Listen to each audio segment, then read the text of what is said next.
शुक्लाम्बरधरां विष्णुं शशिवर्णं चतुर्भुजं प्रसन्नवदनं ध्यायेत् सर्वविघ्नोपशान्तये। ओम नमः शिवाय परमेश्वराय सतिशेखराय नमो भवाय गुणचम्भवाय शिवताण्डवाय नमो। ओम सौं सरवणभव श्रीं ह्रीं क्लीं क्लौं चौं नमः। गुरु ब्रह्मा गुरु विष्णु गुरुदेवो महेश्वर குரு சாட்சாத் பரபிரம்மம் தஸ்மை ஸ்ரீ குருவே நமக. என்னை வழி நடத்தி கொண்டிருக்கும் அனைத்து குருமார்களுக்கும் என்னுடைய பணிவான வணக்கங்கள். குருவருள் ஆன்மீக மையத்தில் இணைந்திருக்கும் அத்தனை ஆத்மாக்களுக்கும் என்னுடைய வணக்கத்தை தெரிவித்துக் கொள்கிறேன். கர்மா இதை நம்ம பார்த்துட்டு இருக்கோம். அதாவது கர்மா அப்படின்னா நம்ம நம்ம தெரிஞ்சுக்கிட்டதுனால, இந்த ஆன்மீகத்துல எல்லாம் தெரிஞ்சுக்கிட்டதுனால நமக்கு அது ஒரு பெரிய டெபினேஷன் கொடுத்துரும். பொதுவா கர்மம் அப்படின்னா செயல், அவ்வளவுதான். அது ஒரு ஆக்ஷன், அவ்வளவுதான். அந்த ஒரு வார்த்தை ஹெவியா நமக்கு பழக்கப்படுத்திட்டதுனால கர்மா அப்படின்னாலே நம்மளுடைய அதுதான். நம்ம இப்போ இந்த ஒரு பேனாவை எடுத்து இங்க வைக்கிறோம்னா அது ஒரு செயல் தானே, அது ஒரு ஆக்ஷன். கர்மா அப்படின்னா கர்மம், அது ஒரு செயலை, நான் ஒரு செயலை செய்யறேன், அதுதான். சோ இதுக்கு அந்த இது இந்த வார்த்தையை இதுக்கு மட்டும் அப்படின்றதுனால யூஸ் பண்ணதுனால அது இந்த நம்மளுடைய கர்ம வினை தொகுப்பு அப்படின்ற மாதிரி இதாயிருச்சு. சோ நாம் செய்யும் செயல்தான் கர்மா. ஓகேயா? நாம முன்பிறவியில, போன பிறவி மட்டும் இல்ல, எத்தனையோ பிறவி எடுத்திருப்போம். ஒரு நாயா இருந்திருப்போம், ஒரு புழுவா இருந்திருப்போம், என்னமோ ஒரு இதுல இருந்திருப்போம். அப்ப அந்தந்த பிறவியில செய்த செயலோட பலன்னா, பயன்னா அந்த கர்ம வினை அப்படின்றது. ஓகேயா? நம்ம நல்ல செயல்களை செய்யறப்ப நல்ல கர்மாவை அனுபவிக்கிறோம். அதே பாவ செயல்களை செய்யறப்ப நம்ம அதுக்கான பாவத்தை நாம அனுபவிக்கிறோம். கர்ம வினை அப்படின்றது எதை சார்ந்தது அப்படின்னா நமது மனதை தான் சார்ந்தது.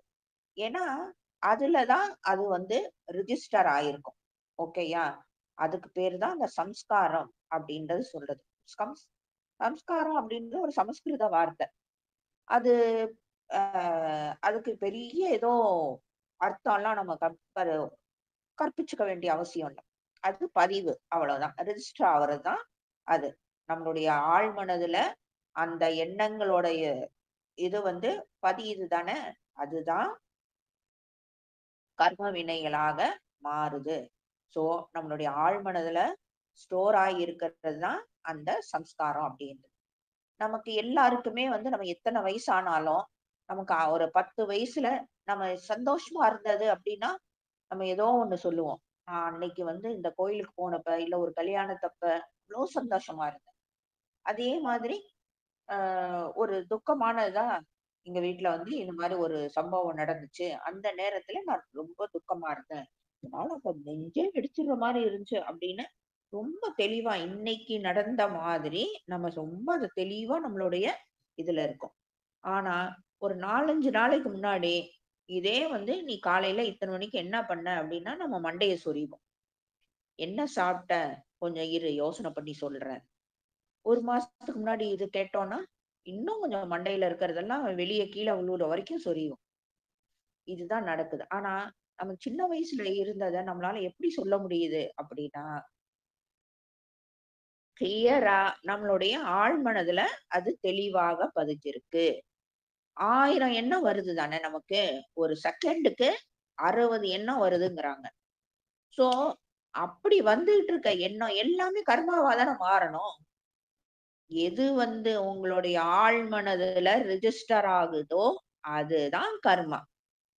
அதுதான் அந்த பதிவாக பதியுது.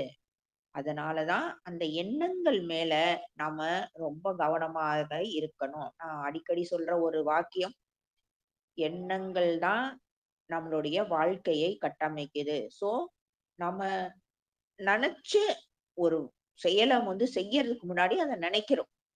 நீங்க ஒரு டம்ளர் தண்ணி குடிக்கணும்னு நீங்க நினைச்சதுக்கு அப்புறம் தான் நீங்க போய் டம்ளர் எடுப்பீங்க, தண்ணி பிடிப்பீங்க, அப்புறம் குடிப்பீங்க. சோ முதல்ல நம்ம கிட்ட வர்ற எது எண்ணம் தான். அதுக்கப்புறம் தான் அது செயலாக மாறுது. அங்க எண்ணம் அப்படின்ற இடத்திலேயே நம்ம நம்மள திருத்திக்கிட்டோம் அப்படின்னா அது செயலாக மாறுறதுக்கு வாய்ப்புகள் ரொம்ப ரொம்ப கம்மி. அதனாலதான் நான் திரும்ப திரும்ப சொல்றேன். அந்த எண்ணங்கள் தான் நம்ம வாழ்க்கையை கட்டமைக்குது. ஓகேயா? அப்ப ஏன் வந்து அதுக்கப்புறம் இருக்கிறதெல்லாம் அது டெய்லி ஆக்டிவிட்டீஸ்ல போயிருது. ஓகேயா? அது தினமுமே வந்து பெரிய பெரிய விஷயமா இல்லாம, அது மேலாப்ல அந்த மேல் மனது, ஆழ் மனது இதெல்லாம் நம்ம பார்த்திருக்கோம். அதுல வந்து பதிஞ்சு அது அப்படியே அலையோட அலையா அடிச்சுட்டு போயிருது. அதனால அதெல்லாம் ஞாபகம் இல்ல. இதெல்லாம் வந்து ஆழ் மனதுல பதிஞ்சிருக்கிறதுனால, அது கிளீனா ஞாபகம் இருக்கு. சோ, நம்மளுடைய சப்கான்ஷியஸ்ல அந்த பதியிற செயல்கள் தான் கர்மா. நம்ம அதை எப்படி கழிக்கலாம் அப்படின்னா, சிம்பிளா நமக்கு தெரிஞ்ச வழி தியானத்து மூலியமாக கரைக்கலாம். கழிக்கலாம்ன்னு சொல்ல முடியாது. கரைக்கலாம். கரையும். கொஞ்சம் கொஞ்சமா அது கரையும். அதுதான். மனம் வந்து எண்ணங்களோட தொகுப்பு. அததான் நம்ம பார்த்தோம். சோ, அந்த ஆழ் மனதுல பதியறது தான் கர்மாவாக மாறுது. அது வந்து இப்ப வேலை பார்க்காம இருக்கும். இப்போ உங்களுடைய மனதுல ஒரு ஒரு எண்ணம் வந்து பதியுது அப்படின்னா, அது செய்யறதுக்கு கூட உங்களுக்கு தைரியம் இல்லாம இருக்கலாம். "அவன பாரு! நான் என்ன பண்றேன் பாரு!" அப்படின்னு நமக்கு உள்ள இருக்க ஒரு வேகம் வரும். ஆனா, அத செய்யறதுக்கான தைரியம் இருக்காது. ஆனா, அந்த எண்ணம் ஆழ்மனதுல பதிஞ்சிருச்சுன்னா, அது இந்த பிறவியில செயல்படலனாலும், வேற ஏதோ ஒரு பிறவியில அடுத்த பிறவின்னு நீங்க சொல்ல முடியாது. அது வேற ஏதோ ஒரு பிறவியில நீங்க நெனச்ச ஒரு ஆளு உங்களுடைய மனைவியாவோ, கணவனாவோ வரலாம். அப்ப இந்த இது வந்து நடக்கலாம். புரியுதா? இப்படிதான் கர்மாவோட தியரி வந்து ரொம்ப காம்ப்ளிகேட்டடா இருக்கக்கூடிய ஒரு விஷயம். அது வந்து இப்படிதான் இருக்கும் அப்படின்ற மாரி அதுக்கு ஒரு டெஃபனிஷனே கிடையாது. ரொம்ப காம்ப்ளிகேட்டடா வந்து அது அமையும். சோ கர்மா வந்து ஒரு 3 வகையா வந்து பிரிச்சு வச்சிருக்காங்க. இந்த இதுலலாம் வேதம் இதுலலாம் வந்து அந்த முன்னோர்கள்லாம் பிரிச்சு வச்சிருக்காங்க. சஞ்சித கர்மா. சஞ்சித கர்மா அப்டின்னா, நம்ம எத்தன எத்தன பிறவியிலயோ அந்த பண்ண அந்த கர்மாக்கள், அதாவது சேமிச்சு வச்சிருக்கிறது. ஓகேயா? அ அதாவது பிக்ஸட் டெபாசிட்ன்னு கூட வச்சுக்கலாம் நீங்க. பாஸ்ட் பாஸ்ட்ல எல்லாம் இருக்கிறது. பிராரப்த கர்மா. அதாவது இப்ப செயல்படுகின்ற வினைப்பயன். பிரசன்ட்ல கரண்ட் அக்கவுண்ட். ஓகேயா? ஆகாத்மிய கர்மா. அதாவது ஃபியூச்சர்ல வர்ற விஷயம். அதாவது வர இருக்கும் வினைப்பயன். இப்படி பண்ணா அது வரும் அப்படின்னு ஒண்ணு இருக்கும் தானே! அது. அது வந்து இப்ப நம்ம பேங்க்ல ஒரு அக்கவுண்டோ, இல்ல பிக்ஸட் டெபாசிட்டோ போட்டா, அதுக்கான ஒரு பலன் வரும் தானே! அதுதான் வந்து ஆகாத்மிய கர்மா. சோ, இந்த சஞ்சித கர்மா அப்படின்றது என்ன அப்படின்னா, இந்த நல்ல கர்மாவும், அதாவது நல்வினை, தீவினை அப்படின்னு சொல்லக்கூடிய எல்லாம் சேர்ந்தது தான் இந்த வந்து சஞ்சித கர்மா. அதுக்கு வந்து அந்த பிரிவு எதுவும் கிடையாது. வர்ற பிறவியில அது செயல்படும். அந்த பிறவியில அது செயல்படாம, வர்ற பிறவிகள்ல தான் அது 100 பிறவி, 200 பிறவி, அது 10,000 பிறவி கூட இருக்கலாம். அது எப்ப செயல்படும்ன்றது யாருக்குமே தெரியாது. இந்த பிறவியில பண்ணது நீ அடுத்த பிறவியில அப்படியெல்லாம் கிடையவே கிடையாது.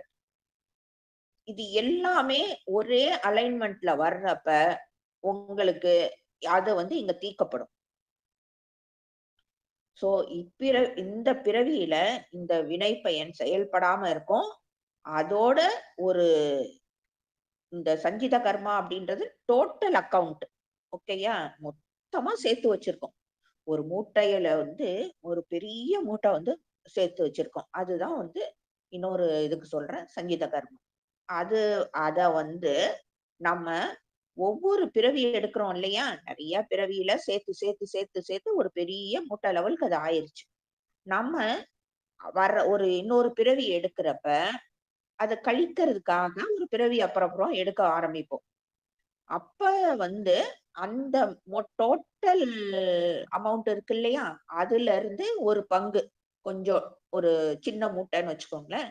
அத நம்ம எடுத்துக்கிட்டு ஒரு பிறவி எடுக்கிறோம்.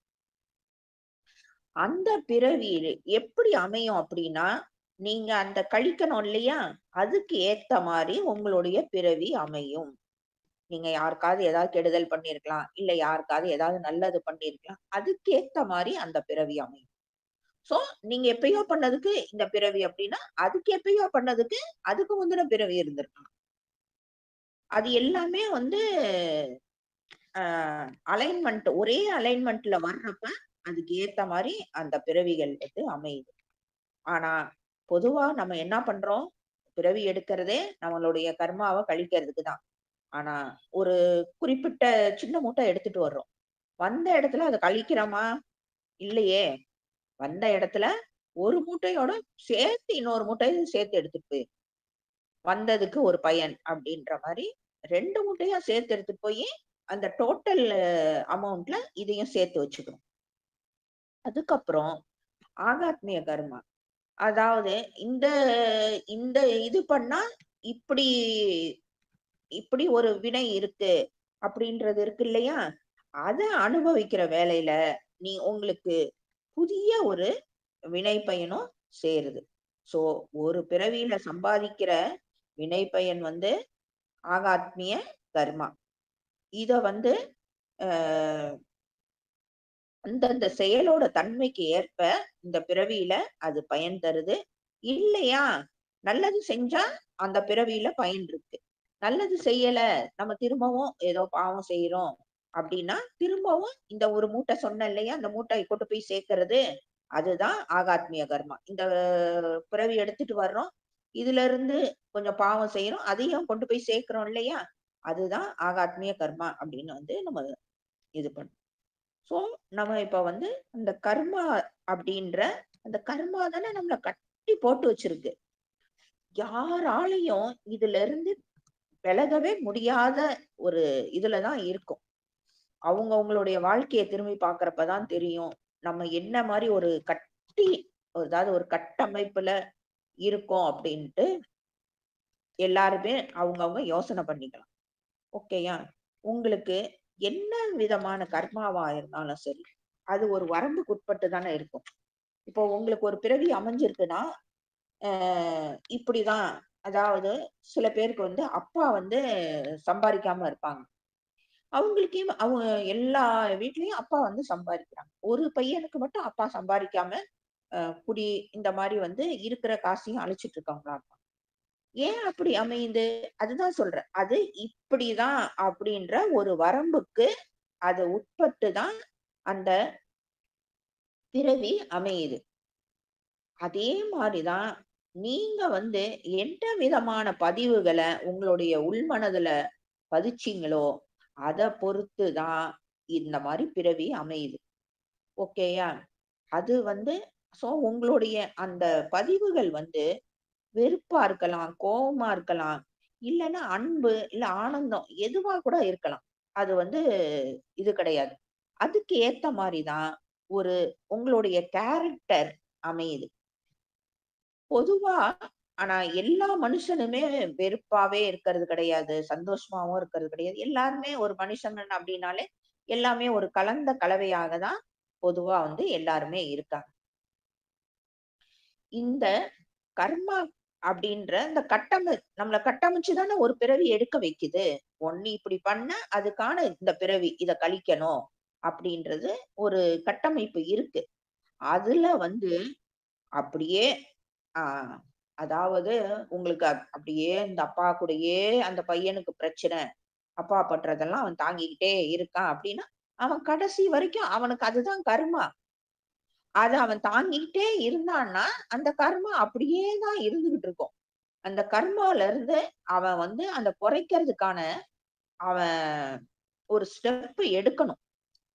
இல்லன்னா, இப்படியே தான் அந்த வாழ்க்கை வந்து போய்க்கிட்டே இருக்கும். அதாவது கர்மாவ வந்து உங்கள ஆக்கிரமிச்சுக்க விடக்கூடாது. அது எப்படி அத விடாம எப்படி இருக்கும்? அதோட வேலை வந்து அது செய்யறது தானே அப்படின்ட்டு நம்ம நினைக்கலாம். அது உங்கள வந்து ஒ ஓரளவுக்கு மேல கர்மா வேலை பார்க்கும். எல்லாமே ஓகே.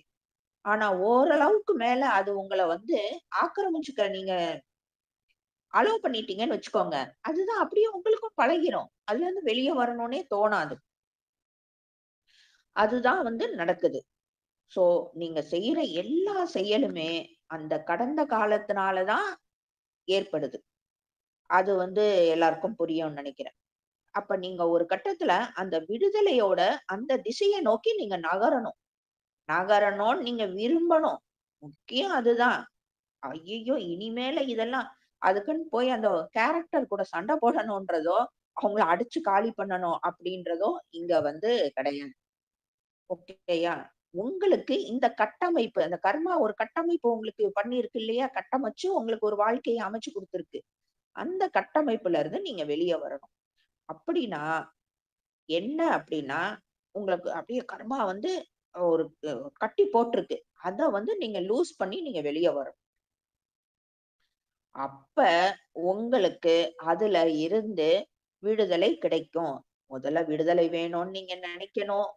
நெனச்சா தான் அதுக்கான செயல்கள்ல உங்களால ஈடுபட முடியும். அப்பதான் அந்த கர்மாவோட பிடி வந்து கொஞ்சம் கொஞ்சமா லூஸ் ஆகும். இல்லன்னா எந்த நிகழ்வும் நடக்காது. இப்படியே தான் அது போகும். வாழ்க்கை வந்து கடைசி வரைக்கும். ஒரு ஆள் வந்து இப்ப உங்க அப்பா வந்து உங்கள ஆக்கிரமிக்கிறாங்கன்னு வச்சுக்கோங்க. அந்த ஒரு ஆள் ஆக்கிரமிக்கிறத பார்த்துட்டு இன்னொரு ஆளும் வந்து ஆக்கிரமிப்பாங்க. இதுவே தான் தொடர்ந்து நடக்கும்.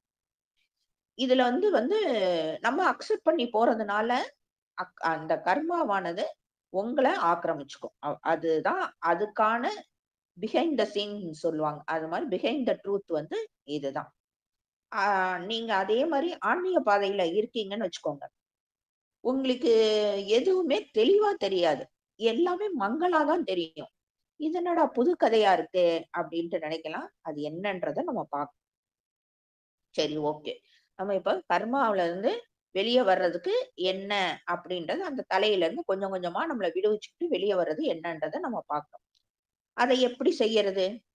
ஃபர்ஸ்ட்டு உடல் ரீதியா ஒரு எக்ஸாம்பிள் சொல்றேன். இப்ப நீங்க காலையில இது இதுதான் அப்படின்றது கிடையாது. இத ஒரு எக்ஸாம்பிளா நீங்க எடுத்துட்டு எதுக்கு வேணா நீங்க ஃபிட் பண்ணிக்கலாம் இத. நீங்க 8 மணிக்கு எந்திரிக்கிற ஒரு ஆளு அப்படின்னு நம்ம வச்சுக்குவோம். 8 மணிக்கு தான் எனக்கு முழிப்பு வரும். நான் லேட்டா தான் படுப்பேன். அதனால நான் லேட்டா தான் எந்திரிப்பேன். அப்படின்னு நம்ம வச்சுக்கலாம். அப்ப உங்க கேரக்டர் இப்படிதான் ஆ கட்டமைக்கப்பட்டு இருக்கு. நீ ஒரு சோம்பேறியா, நீ 8 மணிக்கு எந்திரிக்கிற ஒரு ஆளா தான் உங்களுடைய கேரக்டர் அந்த கர்மாவால கட்டமைக்கப்பட்டிருக்கு. அப்ப நீங்க அந்த கர்மாவ உடைக்கணும் அப்படின்னா, என்ன பண்ணணும்? அத உடைச்சு விடிய காலையில எந்திரிக்கணும். 4 மணிக்கோ, 5 மணிக்கோ அலாரம் வச்சுக்கிட்டாவது எந்திரிக்கணும். ஆனா அது ஈஸி கிடையாது. ஏன்னா உங்க கேரக்டர் அப்படித்தானே இருக்கு. நீ ஒரு சோம்பேறியா, ஒரு லேட்டா எந்திரிக்கிற ஒரு மனுஷனாக தான் உங்கள வந்து பிறவி எடுத்து வச்சிருக்கு. அதுதான் உங்க கர்மா. அப்ப அந்த கர்மாவுல இருந்து நீங்க வெளிய வரணும் அப்படின்னா, விடிய காலையில 4 மணிக்கோ, 5 மணிக்கோ அலாரம் வச்சு ஆனா உங்களுடைய உடல் வந்து உங்கள அதுக்கு அனுமதிக்காது. ரொம்ப கஷ்டப்படுத்தும். இதெல்லாம் சும்மா வேஸ்ட்டு. இதெல்லாம் நம்பாத. அப்படின்னு ரொம்ப கஷ்டப்படுத்தும். அதுல இருந்து பிடிவாதமாக வெளிய வரணும். சோ, அந்த கர்மாவ விட்டு நீங்க வெளிய வர்றீங்க. அதுதான் அந்த டைட் பண்ணியிருக்க அந்த கயிற நம்ம லூஸ் பண்ணிக்கிட்டு நம்ம வெளிய வரோம். ஓகேயா? சரியா? எப்படியோ எந்திரிச்சுட்டோம். எந்திரிச்சுட்டு நமக்கு எப்பயுமே வந்து எந்திரிச்ச உடனே ஒரு காஃபி குடிக்கிறோம்னு வச்சுக்கோங்க. அதுவும் ஒரு கர்மா. இந்த காஃபி குடிக்கிறது எந்திரிச்ச உடனே நான் காஃபி குடிக்கிறேன் அப்படின்னு சொல்றது ஒரு கர்மா. அதையும் உடைக்கணும்.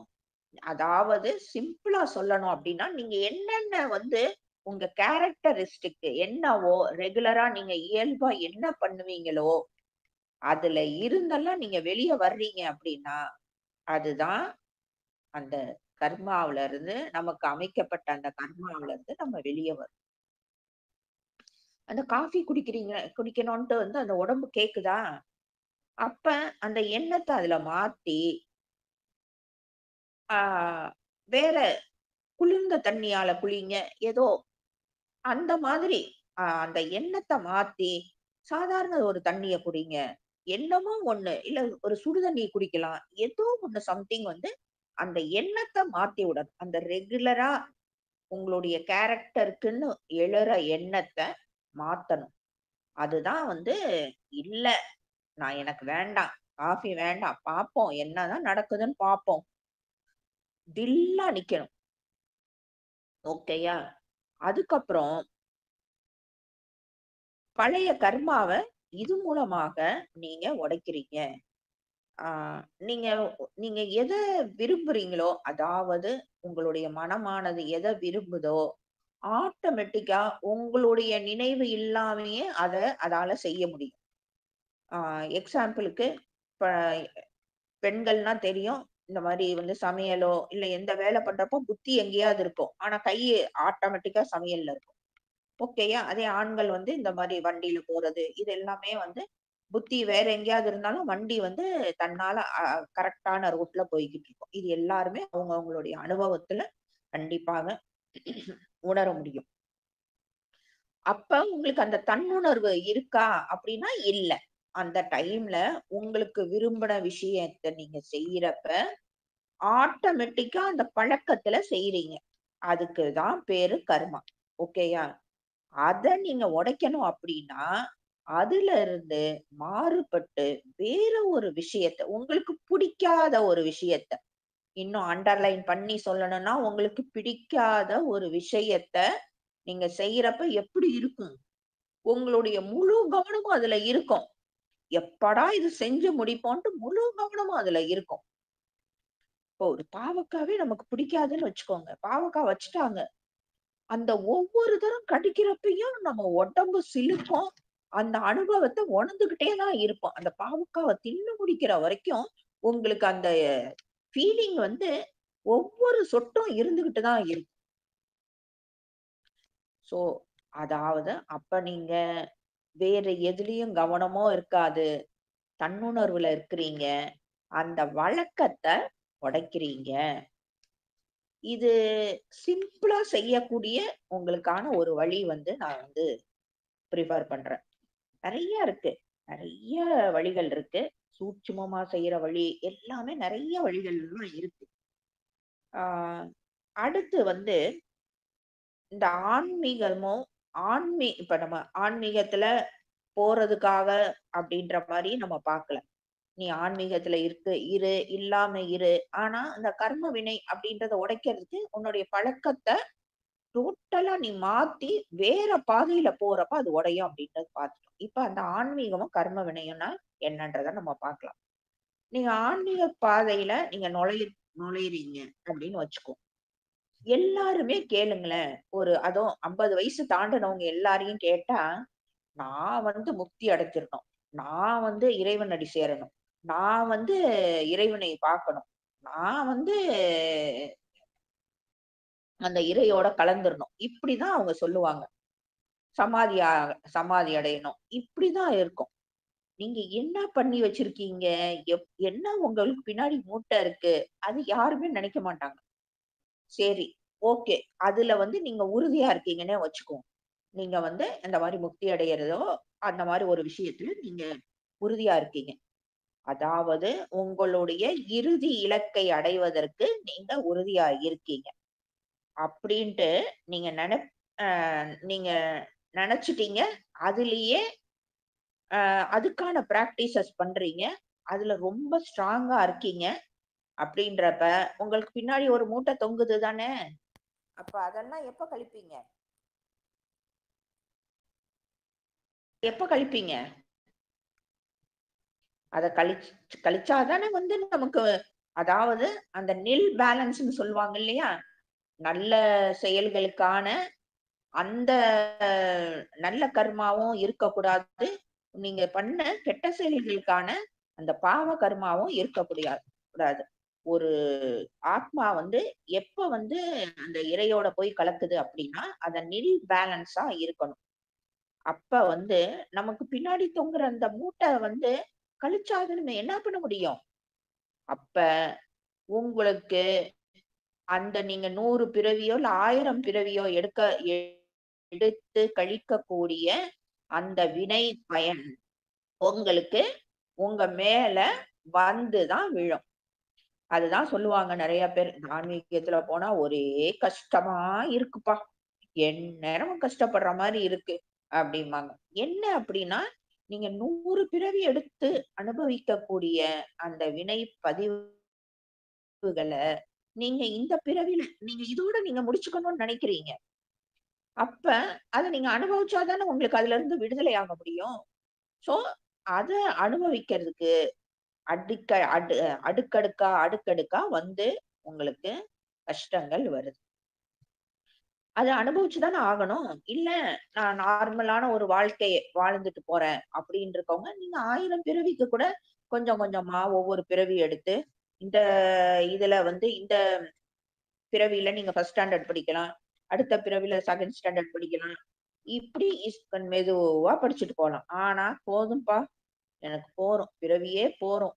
நான் என் கணக்கெல்லாம் எனக்கு முடிச்சு குடுத்துருப்பா! அப்படின்னு நம்ம கோரிக்கை வச்சு, அதுக்கான செயல்கள்லயும் நம்ம ஈடுபடுறப்ப, நம்ம அந்த வேகம் வந்து ஜாஸ்தி ஆயிரும். ஓகேவா? அதனால தான் அ அந்த கஷ்டமோ, எல்லாமோ வந்து சேருது.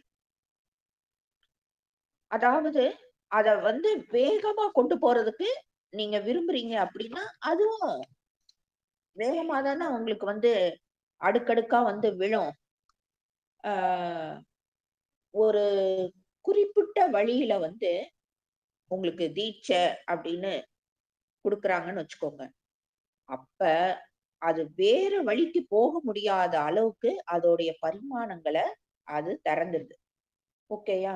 நீங்க அதான் சொல்றேன். அ ஆன்மீக தன்மையே இல்லாம ஒரு சாதாரண ஒரு ரெகுலரான ஒரு வாழ்க்கை. போறோம், ஆஃபீஸ் போறோம், வர்றோம், சாப்பிடுறோம், தூங்குறோம், குடும்ப வாழ்க்கைய அனுபவிக்கிறோம், எந்திரிக்கிறோம். இதே ஒரு ரெகுலரா இருந்தா, அது அது உண்மையிலேயே இவ்ளோ கஷ்டம் இருக்காது. கண்டிப்பா சொல்றேன். ஆன்மீக பாதையில இருக்கிறவங்களுக்கான கஷ்டம், ஒரு சராசரியான வாழ்க்கை அனுபவிக்கிறவங்களுக்கு இருக்கவே இருக்காது. ஆனா, அது நீங்க அதான் 1000மோ, 10,000மோ எத்தனையோ பிறவி எடுத்து கொஞ்சம் கொஞ்சமா கழிக்கணும். ஆனா, அதே மாரி அந்த ஒரு சாதாரண ஒரு வாழ்க்கை வாழ்றப்ப, அதுல ஒரு உயிரோட்டமும் இருக்காது. உங்களுடைய வாழ்க்கை வந்து இறப்புக்கு பக்கத்திலேயே இருக்கும். எப்ப வேணா உங்களுக்கு அந்த இறப்பு நிகழும் அப்டின்ற மாரி, ரொம்ப வந்து வாழ்க்கைக்கு பக்கத்துல அந்த இறப்பு ரொம்ப நெருக்கமா இருக்கு. நீங்க அதே மாரி ஆன்மீக பாதைக்கு வந்துட்டீங்க அப்டின்னு வச்சுக்கோங்க. என்னடா எல்லாமே கஷ்டமாவே நடக்குதே!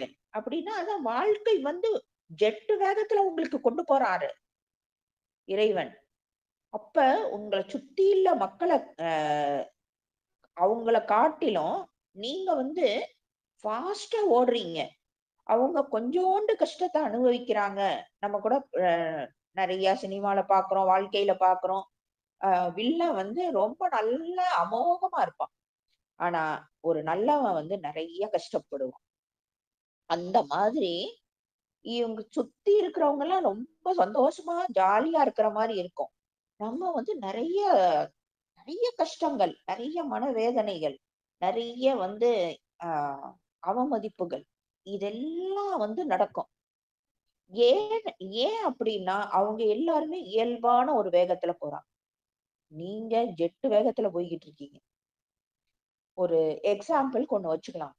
ஒரு காரோ, இந்த இது காரோ, இல்ல வந்து அ ரொம்ப ஃபாஸ்ட்டா போற ஒரு ட்ரெயினோ, அதாவது சாதாரணமா நம்ம ஊர்ல இருக்க ட்ரெயின விட வந்து வெளிநாட்டுல இருக்க ட்ரெயின் எல்லாம் வந்து ஒரு 1 மணி நேரத்துக்கு 200 கிலோமீட்டர் அப்படி அப்படி போகும். அந்த மாரி ஒரு இதுல போறீங்க. ஏதோ அந்த மாரி ஒரு ரொம்ப மிக ஃபாஸ்ட்டா போகக்கூடிய ஒரு இதுல போறீங்க. இப்ப நம்ம ஊர் ட்ரெயின்லலாம் போறப்ப நீங்க எ அந்த பக்கத்துல இருக்க செடி கொடிகள், ஜன்னல் வழியா நீங்க எல்லாத்தையும் பார்க்கலாம். ஒரு கோயில் வருதுன்னா, கோயில பார்க்கலாம். எல்லாத்தையும் அது ஒரு மிதமான வேகத்தில் போகக்கூடிய ஒரு புகைவண்டி வச்சுக்கலாமா? ஆனா இதே இந்த ஃபாரின்லலாம் வந்து சில இடத்துலலாம் பார்த்தீங்கன்னா, பயங்கர ஃபாஸ்ட்டா போகும். அப்ப வந்து நீங்க ஜன்னல் வழியா பார்க்கிறப்ப, ஏதாவது உங்களுக்கு தெரியுமா? அப்படின்னா, எதுவுமே உங்களுக்கு தெரியாது. அப்படி தெரியிற மாரி இருக்கும். ஆனா மங்கலாக தான் தெரியும். இதுதான் வித்தியாசம். மத்த சாதாரண ஒரு அமைதியான வாழ்க்கை அப்படின்னு நம்ம நெனச்சுக்கிற ஒரு சராசரியான வாழ்க்கைய நம்ம அனுபவிக்கிறப்ப, அந்த சுத்தி இருக்கிறதெல்லாம் ரொம்ப அ அமைதியா இருக்கிற மாரி தெரியும். ஆனா, நம்ம வந்து ஒரு ஜெட்டு வண்டியில மாரி ஏறிட்டோம் அப்படின்னா, அது போற வேகத்துல பக்கத்துல இருக்கிறதெல்லாம் உங்களுக்கு தெரியாது. ஜன்னல் வழியா நீங்க பார்க்கிறத பார்க்க முடியாது. ஏன்னா, அந்த அளவுக்கு ஃபாஸ்ட்டா போகுது. இன்னொன்னு அது ஃபாஸ்ட்டா போய் அதோடைய இலக்கை வந்து அது அடையணும். அதுல மட்டும் தான் அதுக்கு கவனம். இந்த பக்கத்துல வேடிக்கை பார்க்கறதுக்குள்ள அந்த வண்டிக்கு கவனம் கிடையாது. நல்லா புரிஞ்சுக்கோங்க. அதுக்கு அந்த வண்டிக்கு அதோட இலக்கை மட்டுமே அடையணும். அதனால இந்த சுத்தி இருக்கிறத அந்த கண்ணால பார்த்து அனுபவிக்கிறது, அதுலலாம் அதுக்கு கவனம் கிடையாது. அப்ப ஒரு நம்பிக்கையான அ இந்த வசதியான ஒரு நம்பிக்கை அமைப்புல வந்து நீங்க இருக்கிறீங்க அப்டின்னா, அதுதான் சொன்னேன். இந்த அமைதியா போறவங்களுக்கான ஒரு வழி பாதையாக தான் அது அப்படியே ரொம்ப ஸ்லோவா போற மாரி, தெளிவா இருக்க மாரி தெரியும். ஆனா இதே ஆன்மீக பாதையில இருந்துகிட்டு, இத நான் வேகமா கழிச்சு, நான் வந்து அந்த இறை சக்திய அடையணும் அப்டின்னா, அப்ப நீங்க இந்த ஜன்னல் வழியா தெரியறது வந்து ரொம்ப தெளிவா தெரியுமா? மங்கலா தெரியுமா? இததான் நான் அப்பயே சொன்னேன். ஆன்மீக பாதையில இருக்கிறவங்களுக்கு எல்லாமே மங்கலாகத்தான் தெரியும் அப்டின்ட்டு. ஏன் அப்டின்னா, கண்டிப்பா உங்களால வந்து ஒரு எப்படியாவது இந்த இந்த அடுத்த ஸ்டேஷனுக்கு பக்கத்துல ஏதோ ஒரு பில்டிங் பெரிய பில்டிங் இருக்கு. நான் அத பாத்துற போறேன். அப்படின்னு நம்ம நெனச்சுக்கிட்டு இருக்கோம் அப்படின்னாலும், நீங்க என்னதான் கண்ண இப்படி வச்சுக்கிட்டு பார்த்தாலும், அத பார்க்கவே முடியாது. ஏன்னா, அந்த அளவுக்கு அது வந்து ஃபாஸ்ட்டா போய்க்கிட்டு இருக்கு. கண்கள விளக்கவே முடியாது. உங்களுடைய அந்த எந்த அ இலக்க வந்து நீங்க நிர்ணயிச்சு வச்சிருக்கீங்களோ, அதுல தான் உங்களுடைய கண்களும் இருக்கிற மாரி, அந்த பயணத்துல தான் இருக்கிற மாரி, கவனம் வந்து நம்மளுடைய ஆன்மீக பாதையில இருந்து நம்ம இறையை அடையணுன்ற அந்த இலக்கு நம்ம வைக்கிறப்ப, நம்மளால இப்படி அப்படி நம்ம கண்டிப்பாக திரும்ப முடியாது. உங்கள் இ இலக்க வந்து எட்டுறதுல நீங்க அவசரமா இருந்தீங்கன்னா, நீங்க பயணத்த வேகப்படுத்துறீங்க. ஓகேயா? அப்பதான் பயணம்னா அப்படிதான் இருக்கும். அந்த இலக்கு நமக்கு வந்து ஆ இந்த இதுல வந்து இத அடைஞ்சிரணும்னு நம்ம வச்சுட்டோம். அப்ப அதுக்கான விஷயத்த நம்ம வந்து அனுபவிச்சு தான் ஆகணும்.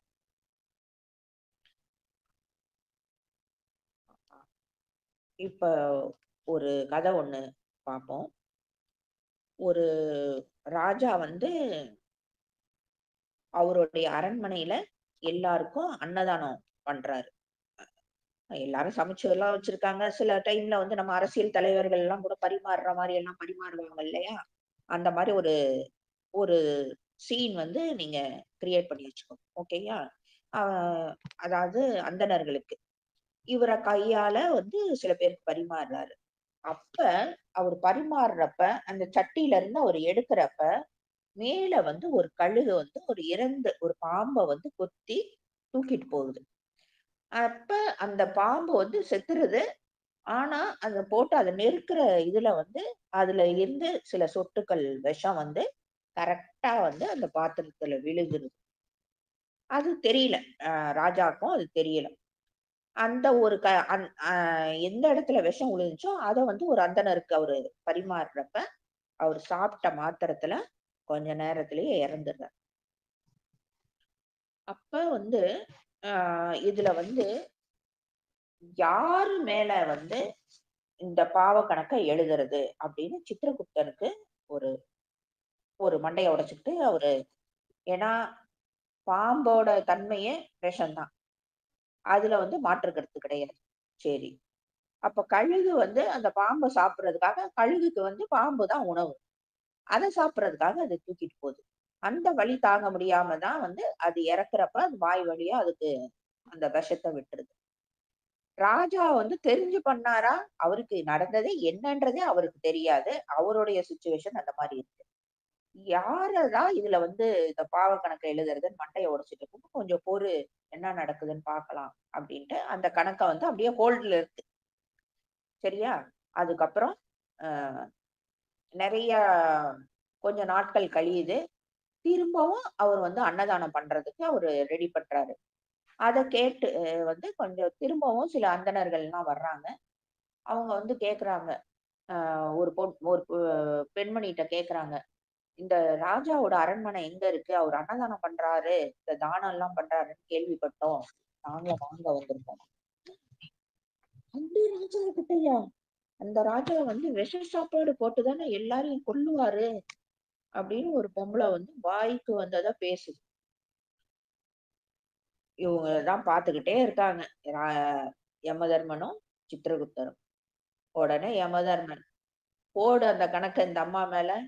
வாய்க்கு வந்தத உண்மை தெரியாம பேசுற இந்த பெண்மணிக்கு அந்த கணக்கை எழுது அப்படின்ட்டார். சோ சில விஷயங்கள்ல எல்லாம் கர்மா இந்த மாதிரி வந்து அடுத்தவங்கள அவதூறா பேசுறது, ஆஹ் உயிர்களை சாகடிக்கிறது, இது எல்லாமே நிறைய பாவ கணக்க சேர்க்கும். அது இன்னைக்கு என்னென்ன அப்படின்றத சொல்லலாம்னு பார்த்தேன். அப்படியே கொஞ்சம் இது பேசிட்டு இருந்ததுல கொஞ்சம் லேட் ஆயிருச்சு. சரி. அதனால வந்து இதுதான். அதாவது இன்னொன்னு என்ன சொல்றாங்க அப்படின்னா, ஒரு வைத்தியமே வந்து அகத்தியர் வந்து சொன்னது இது. அகத்தியரோட புக்ல வந்து இந்த விஷயம் இருக்கு. ஒரு வைத்தியர் வந்து ஒருத்தவங்க வந்து ஒரு நோய்க்காக வர்றாங்க அப்படின்னா, அவங்களுடைய இந்த கர்மா என்ன அப்படின்றத பார்த்து, அந்த கர்மாவ நிவர்த்தி பண்ணிட்டு, அதுக்கப்புறம் வைத்தியம் பண்ணா அது பலிக்கும் அப்படின்ட்டு அகத்தியரோட புக்ல இருக்கு. வாழ்க வளமுடன்.